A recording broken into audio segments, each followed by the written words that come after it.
Hey there, Groovesters, Groove Stars. Ridgely here with another Groove Growth program. Delighted to welcome one of my old friends. We go way back. Happen to belong to an organization called the Entrepreneurs Organization, or EO. Together, we were in a mastermind, which we called a forum. And I love to bring to you lessons from the CEO, the experience, the journey, all of that. And delighted to welcome my brother, Steve Kinder. Welcome, my man. Hey, Ridgely, thank you so much for having me on the podcast today. I'm excited to be here. I'm excited for you to be here. And I also know you've reinvented yourself a couple of times, but take us back to the beginning. Where did this entrepreneurial journey start for you? What did that look like? So, yeah, I grew up as a child. I grew up outside Dallas, Texas. I was an only child. My parents, one of my parents was kind of a business. He was an entrepreneur. He had a business, a computer business. My mom was a programmer. And I spent a lot of time around my dad's business growing up. And I think that kind of built a little bit of this kind of entrepreneurial blood in me. But, definitely from the age of 5 to 10, I was around that. I also enjoyed making things. I had Legos, models, I had a garage. I would always build stuff. And a lot of it came from that environment. And then I lived in this I wouldn't call it a retirement neighborhood, but it was across the street from a golf course. So there were a lot of people that lived in that area. I had a lot of elderly friends where I would go down the street, and one of the guys had a wood shop in his garage, and I would wander down there and he would make me build things in his wood shop out of scraps of wood and stuff. So a lot of that was just this exposure to my dad's business, and working with my hands and doing art classes. I just had a lot of creativity around me as an only child. I was just kind of exploring things and doing things. So I did play a lot of sports. I enjoyed swimming and my youth sports. But I think I just kind of had this kind of self-reliant mindset that kind of developed in me growing up as an only child a little bit. And so how did it kick off? You're going through, you're getting your training, you're hanging around entrepreneurs, in this case, your dad, you're building stuff, all that happens. So then what? Did you go off to school, and from school, what happened? So, my teenage years, I was a bit mischievous. I was kind of pushing the limits of things, kind of creating my own path. I had an art teacher that took an inkling to me because I really enjoyed making things in art. And she kind of introduced me to kind of the creative arts. And so, I went to art school out of high school. I didn't go to a traditional college university. I went to Rhode Island School of Design. And I was really interested in creative arts and design.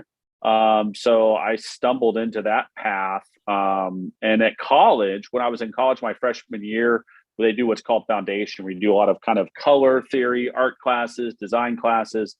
And I stumbled into this, what was called career services offices. And they had a binder full of freelance jobs. And I thought, oh, interesting. I want to read through this. And some of them were just odd jobs in the community, like at churches, making things or repairing things or helping someone lay out a catalog or doing some drawings of something. And so my entrepreneurial journey really began almost there by just going out and finding these odd jobs where I could apply things I enjoyed doing, making things, repairing things, creating things, helping others kind of build a logo for their bread store. That was one of my first logo design jobs. And so all of that just made me realize, hey, I could go out in the world and kind of create my own path and find work on my own, utilizing my talents. And I think that's kind of where it ultimately evolved to as I got into college. So that's interesting. And I think that's kind of cool because you, in a lot of ways, Steve, early on found that you had a passion for this kind of thing and an aptitude for it. A lot of times entrepreneurs seem like they stumble into things because what they're doing is something that they don't like, or that they'd like to have something be different, or they don't want to work for a corporation anymore. But for you, you kind of got going early in the game doing what you enjoy.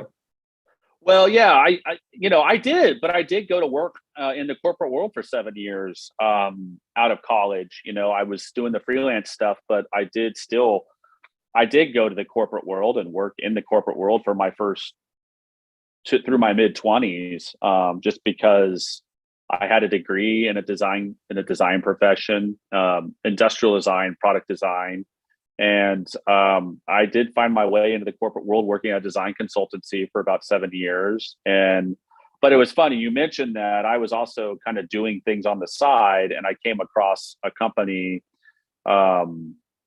online, and they were looking for someone. They were kind of a new company. They were looking for someone to help them kind of grow things. So I kind of pitched them, hey, can I sell some of this stuff online? And they said, sure, why not? And this was like in the early 2000s, before e-commerce became a big thing. And that was kind of my first venture, was like selling a lot of this stuff online that ultimately turned into an e-commerce business that, ironically, I still have it today. It's not a big business, but it's still an e-commerce business that, produces 6 figures a year in income for me, that I started started 20 years ago. So that was the first thing. So, and it kind of came out of where I was working for this other guy doing some stuff, which was really interesting. So, yeah. And so what was that like for you when you decided to make the jump?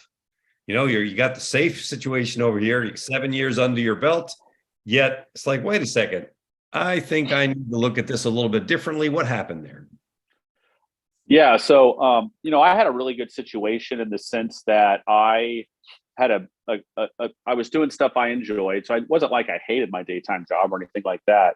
I had stumbled into an opportunity where I could sell some stuff online, make some extra income. And, the first year or so I did that, I was like, oh, wow, this is great. I was able to make some money. And the second year, it kind of kept growing. And by the third year, it really grew. And I said to myself, when my part-time income doubles my full-time income, it's okay to leave my full-time job and do my part-time thing full-time. And so that's really what happened. And that's kind of one of the life lessons I tell entrepreneurs, or when I speak to like business class students or MBA students in entrepreneurship. I say, don't quit your day job. There's 24 hours a day. You can keep your 9-to-5 job. You got another 8 hours a day you need to eat and sleep. And then you got another 8 hours a day that you can do other stuff, whether you're working out or doing a hobby. You can put that to work and kind of your side gig, and get that side gig going until, your side gig income literally replaces your full-time income. So that's how I was able to do it. Was I just started small out of my house, and about 3 years later, it grew enough that I was more than making enough to leave my full-time job and then do that full-time. So, which was great. So. And interesting, talk to us a little bit more about what you just said, because I think this is the point that a lot of people miss, which is the concept of runway, right? You have to have a runway. You got to have some runway to run on and to be able to go after your dreams, because at the end of the day, for most of us, the journey is not like the one that you took. Most entrepreneurs, they're starting out, man, they're bootstrapping everything. They're investing, they're putting in more than they're getting out. I mean, it's tough. And so that runway thing, how important do you think that is for people to get from wherever they are to wherever they want to go? Well, I mean, it just depends. Like, I've never raised money. I never had to go borrow a lot of money. I never had to have investors early starting out. I literally started my first business with $1,000, which was on my credit card, buying and selling things through this e-commerce site. And I knew it wasn't probably the end all business I was going to do, but it was what I call a stepping stone business. It was the first step in my next step to something bigger and better. And, we talk a lot about windows of opportunity. When that window of opportunity presents itself, and these things kind of align, you can kind of see a path for where you want to go with this. And that's really what happened. I'm a big proponent of, self-financing, starting small, trying a few things, seeing what's worked, and then scaling that. I think I'm just not one of those guys that who ever felt the desire to go out and take someone else's money when, if it's truly a great business or a great idea or something, it's going to produce results for you immediately. And you can test it. You can do things to see if it's going to work at a small scale before you have to go invest a bunch of money to do something. So. Well, and we both joined the Entrepreneurs Organization, which is a CEO peer-to-peer group. Tell me, why did you decide to join, and what was the biggest thing you got out of that? Yeah, so I think I joined EO after I'd been in business full time for myself for about 5 years. I hadn't, I hadn't been fully aware of the organization until another member told me about it in Chicago, and said, "Hey, you should find a peer group of like-minded business owners who are kind of in the same situation you are, because you don't have, like, a lot of my friends weren't business owners. There were issues going on with, how do I do this? How do I deal with employees? I have this legal issue. I don't know. Fortunately, I had a father who had been through a good amount of that, so he was able to advise me. But then sometimes you don't want to take these things to your dad because you're worried about, him. He has a bias, and sometimes that bias isn't always. It has its pros and its cons. So, you want to get real good experiences from people who are kind of in the trenches with you, going through the same issues you're going through every day, maybe that's different or similar business. And I found that really attractive through Entrepreneurs Organization. There was an element of it that was able to connect with my local network and national network, which is like how I met you. And then also just a lot of learning through listening to other more successful entrepreneurs who had accomplished bigger things, and learning what they did and understanding the steps they took and the mindsets and frameworks they looked at to scale and grow their businesses personally and professionally, and what that took on them. So, And how important do you think that is for a young entrepreneur, whether that's young in years or young in experience as an entrepreneur, to get on that professional, personal growth learning journey? I think it's immensely important. I mean, I think there's a lot of expertise and knowledge out there that you can learn that will help you get through those things that are just hard to figure out or hard to comprehend how to take the next step sometimes. There's a lot of experiences out there from people who have been down that path before, or have been down it a number of times, and know and can help you understand through their own experiences the best decisions you can make. So I think whether it's an organization like DO, or it's some other mastermind group, or something else in a local community of just other businesses, it doesn't have to be super formal, but at least finding a group of people that you can connect to on that path, that you can get some experience and expertise around a topic of entrepreneurship, or launching your business, or starting a website, or starting an e-commerce business, whatever that kind of types of businesses. Getting some relevant expertise in that area will be immensely valuable to you as you build that for yourself. So, and what do you think, based on what you've seen so far, are the three top characteristics of a successful entrepreneur that most of us need to really cultivate to make sure that we can get there? Yeah, so I would say, I've seen, a couple things that really stick out to me. One is action oriented, like people who do things, like do something, take action, and do it in a way where you can find out really quick if it works or not. Or, you got to want to do things. Like, if you say you're going to do something, if you're going to write a business plan in the next 3 days. If you're going to buy the domain for the business you want to launch, buy the domain tomorrow. Don't say you're going to do something and sit on it, because once you take action on that, it allows you to take the next step and the next action. So I have this rule called a 48-hour rule. And like, if I fully wholeheartedly believe I need to do something and take action on it in a business or something, I would put myself on a 48-hour rule, which means I had to take that action in 48 hours. Because if you don't take it in 48 hours, what happens is life catches up with you. Your friends call, your kids have needs, you have to do this, you get distracted by your parents, somebody else needs something. And the next thing you know, after 48 hours, it's passed you by. It's gone. And it's hard to get back in that moment of taking action. So that's one of my big things, is that 48-hour rule. The other thing that I think I was really blessed with at a young age was, I said I had done some competitive swimming I had a coach that was really big into visualization, and he would make us, like, in my early teens, we started doing visualization exercises of our swim races. So we would literally like get your deep breathing under control, just like meditation, and you would visualize your 1 or 2 minute race that you were swimming. And I was a sprint freestyler and a butterfly, and so I would visualize my race. I'd go swim practice, then after practice or a night before I was going to bed, I'd lay in bed and I'd visualize that race.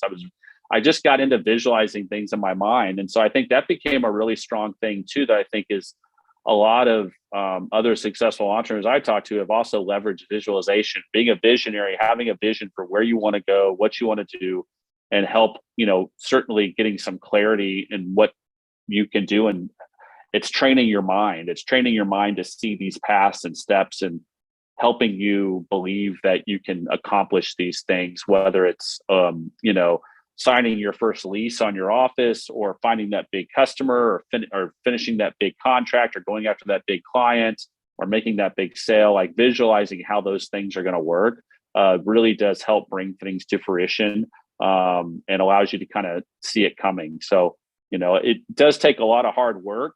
And there's a lot of timing involved. But also, I think if you visualize these things, it starts to manifest in interesting ways in your life. So. Yeah, totally agree. I'm 100% with you on that. So I love to ask this question. You built a pretty big operation, and it took time and everything, but we all have these setbacks and unique opportunity, unique possibilities that come to us. Tell us about a colossal snafu, setback, challenge, difficulty that you had, that you went through with your business, and what it taught you and what you did with it.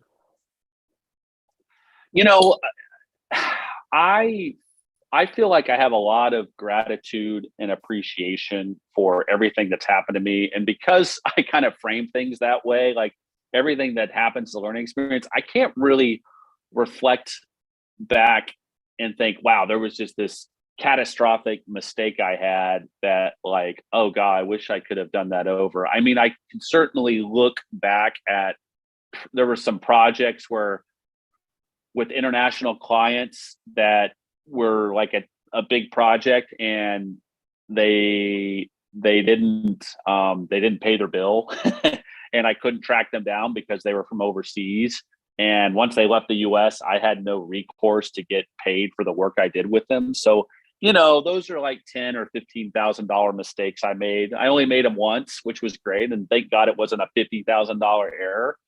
But, there were things like that where I was just too trusting sometimes of people that I really liked, who wanted me to help them. And I've always wanted to help people. And especially when businesses are trying to do business in the US, and, you want to be there to help them. And but unfortunately, I was a little too easy on my terms, and I got taken advantage of. So I think, there's a lesson in there somewhere, but I always thought, hey, at least I only lost $10,000 and not $50,000, So at the end of the day, that was for me the lesson learned, which, it didn't kill my business. It was, I had to, it was certainly a shot to the ego, but everything was going to be okay. I think when it comes to hiring people, we had some bad hires, as every business owner does. We hired a person who ultimately, embezzled some money from our business. They were an accounting person, and we missed it. We didn't do a deep enough background check on them. And it took us some time. It took us about 6 months to realize that was happening. But once we found out it was happening, we took care of the situation, and filed police reports and let the person go. But, we could have done a better job validating the background of some people. We could have caught ourselves that. So, I mean, there's always things looking back that you wish you'd done better. But honestly, when you make those mistakes and you can put a dollar number on them, you say, I'm just grateful it wasn't 5 or 10 times that dollar number. At least now I learned this lesson for a much smaller amount, and move on and just don't make it again. So I think that's maybe my optimistic mind of sometimes looking at things, but really I can't look back and see any massive colossal things, or if they were colossal, they were because of things I had no control over, like the pandemic. I mean, I did have to shut down I did shut down my main business my event and trade show business that I had for almost 15 years because of the pandemic. But that was something that was beyond my control, and I don't know what else I could have done to stop that. So yeah. I'm with you on that one, man. I remember my speaking stuff was going really well. I was booked out the wazoo for months and months, and it went cancel, cancel, cancel, cancel, cancel, Yep. cancel, cancel. It was like every single event was canceled. So tell us a little bit about the power of mentorship. Have you had a chance to seek out some mentors? Obviously, you mentioned your coach with a swimming coach. Have you seen value in finding people, mentors to help you along the way? So I have been fortunate enough because I think through a lot of the experiences I've had through Entrepreneurs Organization, and through some of my professional stuff that, I can look back, and I had a range of mentor types. I can't really say, hey, I've had this one person that's always been there for me. I think, part of me is I'm a bit of an outlier sometimes. I'm not like a super business centric guy. I'm a little bit more of a creative. And so I never really found that one person that I totally identified with that I would say was like a perfect mentor to me. But in the last 15 years, I have had a dozen very impactful people in my life that helped me mold those decisions, and helped me kind of refine those paths for my own development. A lot of those were people that I met through Entrepreneurs Organization, or people where I joined some other groups where I would meet with these folks for 2 or 3 months at a time, do some coaching calls, get, again, very diverse perspectives and experiences from them on things that helped them kind of evolve the way they looked at life and their businesses and their own personal development. I also did some year-long leadership programs with some very great, thoughtful, intentional practitioners around wellness, mindfulness, and professional development. And so I got a lot of great nuggets from them about how to think about my own life and the way I move through things and how I relate to things and how I think about my emotions and relationships with others. So, there wasn't like one or two mentors. I would say I've just had a thirst for learning. So I've always thrust myself into an environment where I see people with knowledge or expertise, and what can I learn from them? What can I take away from them? So, yeah, I've had a lot of mentors or people that I believe played mentorship roles in my life, but it wasn't just necessarily one or two people all along. So, yeah. I love that. I find myself always thinking, okay, what room can I go into where I'm among the dumber people in the room? Exactly. Right. You pick up a lot that way for sure. I love to ask this question.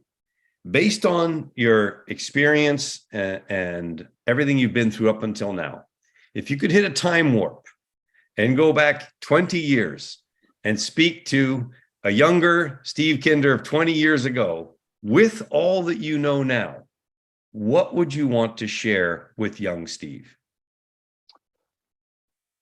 I think, 20 years would put me in my late 20s. When I was 28, I had I'd been working kind of professionally as a designer at a consultancy, and I was doing good, but I wanted to kind of break out on my own. And I was super laser focused on doing that. I had literally, I think we had my son, I had a 1 or 2 year old. And so we were starting my family, and I went to my wife and I said, hey, I'm going to finally, this thing is going in a good direction. I think I can leave my full-time job and leave our insurance, and I can get our own insurance and start my own business. And, she freaked out a little bit. We had one child, another one on the way, in our late 20s. And, but I also look back and I was so laser focused, which is one of my strengths. Like, I can get super laser focused. I can throw that visionary mindset. I can visualize things. I got really laser focused on launching a business and growing it. And I think in those early years of my family, when I look back, I wish I would have said, hey, it's great to be so laser focused on your business, but also you have a family, and it's great to be a lot more family conscious. And I think I regret a little bit. I mean, I was probably, I was definitely physically there. My wife will admit that, but she will also say that mentally I wasn't there. I was doing a lot of what I call mental multitasking, where, oh, I'm thinking about this, I'm thinking about this, as opposed to really giving myself a lot more space to just be fully present and in the moment with where I am and what I'm doing at that time. If I'm with my family, then I'm fully present with my family. If I'm in the business, then I'm fully present in the business, right? So I think going back, I played a lot of that like mental multitasking game, always thinking about the business. And so, I would tell myself to really be fully and present and to think about the priorities of the big picture of your life. It absolutely is hard launching a business. And certainly I told my wife, hey, it'd be great. I can launch a business. I can, I'll have a lot more free time. I'll have more autonomy. I'll be the boss. But the reality is, and it is kind of like that when you start out, when it's just you or 1 and 2 employees, you kind of feel that way. But once the growth starts and people come on board and things start to happen, there's a lot to oversee. There's a lot to manage. There's a lot to keep it growing. Because once you start growing, I mean, you want to keep growing. You don't want to go backwards. I mean, businesses are either growing or you're rescinding. And, they're never staying very even level. I mean, some do, but honestly, not many. So I think I wish I would have been a little bit more conscious of what the priorities of my life really were. I think looking back, I don't think I did anything wrong. I mean, I was very motivated to build a business, support my family financially. And I did things right. I didn't quit my daytime job starting out. I did a few things. So I feel like I did a lot of things right, but I do look back and I miss some of those things with my kids when they were younger. Because now my kids are all teenagers, and I've got some going off to college. Some that are off at college now. And so I only have a window of a few more years. Mm-hmm. But I'm enjoying those years now because I don't have as many huge demands on my time as I did when I was younger, when I was starting a business. So I think, there's a lot of things I could look back, but I do wish I was a little more focused and present on the priority of my family and being with them mentally more than I probably was. But I do think, we didn't have as much technology as we do today. So certainly I think that makes it easier. And now with this flexible work culture life, I think it's better than maybe it was 15 years ago, where you felt okay being not in the office. Where I think, 15 years ago, it was a different culture. So I think that's right. Paying attention to what's important and kind of making the decision. What is important? How do I do that? What do I do to? I think that's a big one. I know very few entrepreneurs, my brother, that wouldn't say pretty much exactly what you just said. I wish I spent a little more time over here, but I was over here, balls to the wall, going for it, whatever. So as we're kind of wrapping up here, 3 books or resources that you would recommend for any entrepreneur out there wanting to take their game to another level, what would you tap into? Yeah. So, there's lots of great entrepreneur business books. You got the Jim Collins Good to Great. So I kind of went a little deeper than that. I didn't want to stick to like what everybody knows. A few that I have found a lot of value with, there's a writer, Patrick Lencioni, who writes a lot on business and teams. And he has a book called 5 Dysfunctions of a Team. And it's a beautiful narrative about how people work together. And I think that is a great book because he has this methodology about what makes great teams. And that has applied not only to my business, it is applied to relationships. It applies to how I've educated my kids to find their friends and how to build good teams. It applies in so many ways to life. So I love that book, and I love the work he does. And I do too, man. I've got a bunch of them over there on my shelf. Yeah. I don't think I have that one, so I'm going to buy that. I'm going out to get it like now. I like that. 5 Dysfunctions of a Team. The other guy I like a lot because his knowledge is so versatile and flexible is Tim Ferriss. And, he's written a number of books. He's got the 4-Day Work Week and, the 4-Hour Body. But the one I really enjoyed was Tools of Titans, where he takes a lot of these great people he's talked to over the years. And I think there's a couple hundred of these of gold nuggets that he shares with people, whether it's around business or personal productivity, efficiency in life, mental frameworks, dieting, working out, all kinds of stuff. And I love it because, there is this entrepreneurial life that you live where you're learning to be flexible. You're trying to do a variety of things. You're jumping between lots of mental jobs and roles and responsibilities. Sometimes there's a lot of variability in the life of an entrepreneur. So you have to really figure out how can I kind of design my own life to do what I need it to do. And so the more tools, best practices, productivity things to make your life more effective, to work smarter, not necessarily always harder, are great. And so that's why I like that book, Tool of Titans, because I think there's a lot of gold nuggets in there. And then the last one is a gentleman named Bo Burlington. He has a book called Small Giants, which is a great book about I think when we're budding entrepreneurs and we're launching a business, we think, I want to build this big enterprise and I want to do all these great things and I want to become a $1 billion business. And the reality is, hey, that's all and good if you can do that.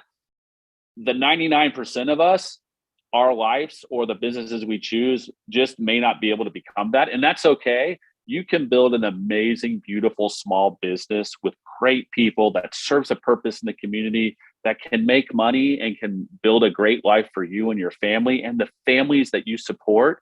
And I think that's a beautiful business. And my main business today is that it's a beautiful small business, and I feel like we have great people, we pay people well, we provide great value and benefit, we make a great product, we serve our customers well, and it makes money. And it's a beautiful small business that is really the essence of what that book's about. So, yeah. I love that. It's so funny because I often ask people, well, what's your number?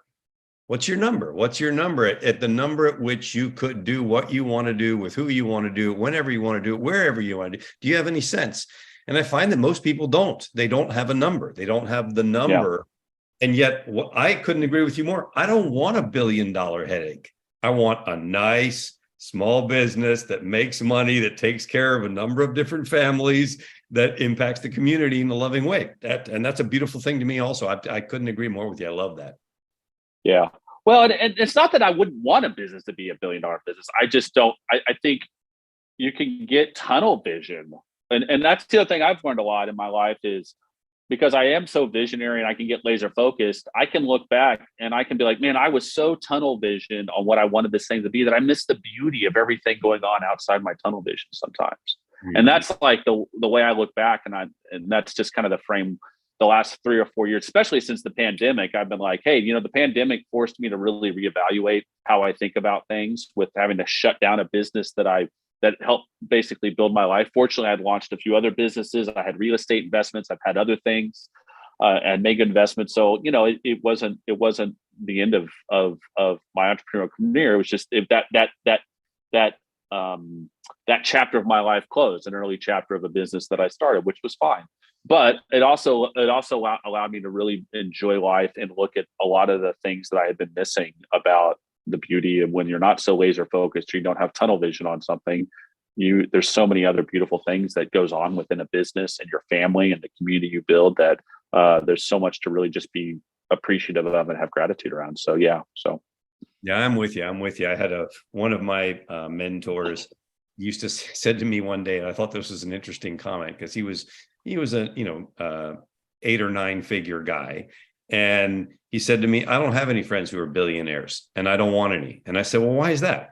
He said, because I've found by looking across the people that I know, and I know a lot of people that way, the minute somebody gets to be worth more than about $250 to $500 million, they don't have any time anymore. They're always on the phone on the golf course. They're always doing this. There's always a crisis. There's always something. And I just don't want friends who can't carve out the time for the relationship. Yeah. And I thought, wow, interesting thought. So from Steve Kinder, final words to the budding entrepreneurs of the world. What would you want to leave everybody with as we wrap this up? Well, I love this saying, own your own experience. You as an entrepreneur, you get to craft your own path in life. You get to make a lot of choices. Sometimes those choices aren't great, but they're learning experiences, and just got to own your own experience. You get to create it, you get to own it. So yeah. Thank you very much. Own your own experience. I love that. Steve, my brother, my friend, I really appreciate your mentorship. You're welcome. You spent with us. Very, very much appreciated. Thank you on behalf of the whole community. Thanks a lot. Awesome. Thanks, Rich. I appreciate it, brother.